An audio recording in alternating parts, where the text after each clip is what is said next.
Hey, c'est Romain, on se retrouve pour une nouvelle vidéo et cette fois on va parler de la bêta d'iOS 11.1 qui est donc sortie hier en bêta 2 pour développeurs à 19 h et qui devrait normalement ce soir sortir pour le public en bêta 2 aussi.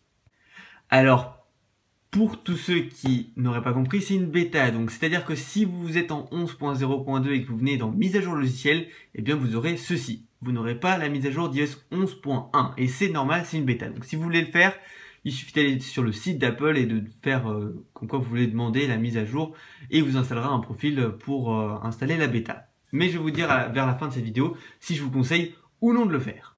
Cette mise à jour apporte quelques corrections de bugs, mais il y en a toujours beaucoup, et aussi quelques nouveautés. On va commencer avec une nouveauté qui en fait n'en est pas une, c'est-à-dire que une fonctionnalité d'iOS 9 avec l'iPhone 6S et ensuite avec l'iPhone 7 et ensuite avec l'iPhone 8 avait été enlevée avec iOS 11, on ne sait pas trop pourquoi, un problème de compatibilité selon Apple, et bien là c'est revenu. C'est-à-dire que avec la version iOS 11.0.2, si vous avez un iPhone 6S ou supérieur, si vous essayez de faire comme ceci, attendez, on le free touch sur le côté, voilà, comme ça, eh bien ça ne va pas fonctionner. Vous ne pourrez pas avoir le multitâche qui va sortir.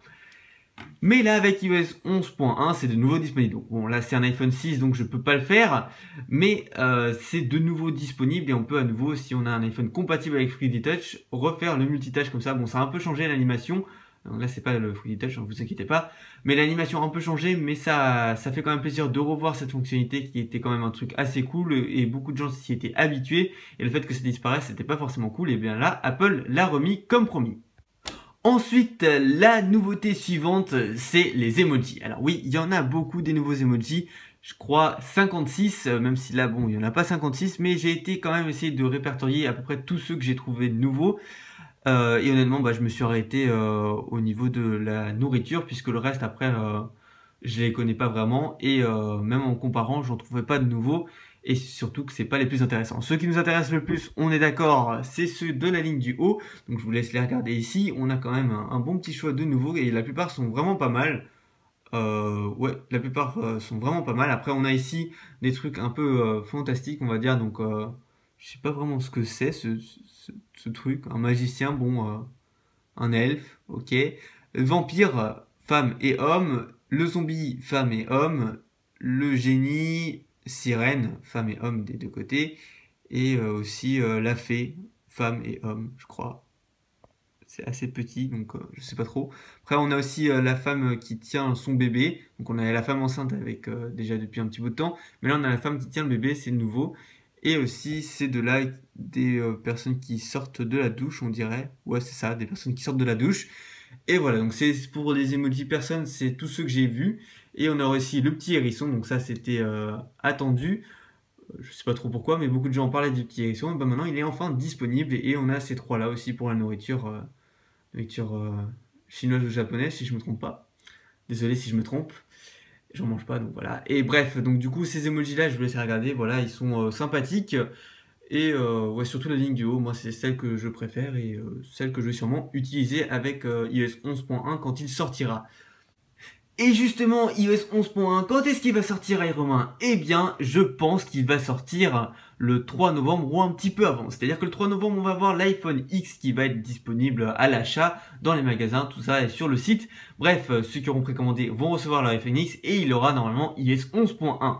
Donc pour avoir iOS 11.1, il faut bien qu'elle soit sortie. Alors, ou le jour même, ou je pense plutôt quelques jours avant, peut-être la semaine juste avant, on devrait avoir iOS 11.1 qui devrait sortir, peut-être le 30 ou le 31, c'est possible, ça m'étonnerait pas du tout, et du coup on aurait ça en version publique, c'est-à-dire que tout le monde pourrait l'avoir, l'iPhone 5S et l'iPhone 6, bref, tout le monde aurait iOS 11.1, mais je pense qu'on a encore au moins 2 semaines de bêta à avoir avant la sortie officielle de iOS 11.1.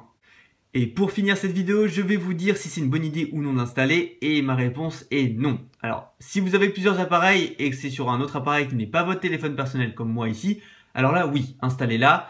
C'est quand même fun de pouvoir tester les nouveaux emojis et tout ça. Mais si c'est sur un téléphone personnel, non.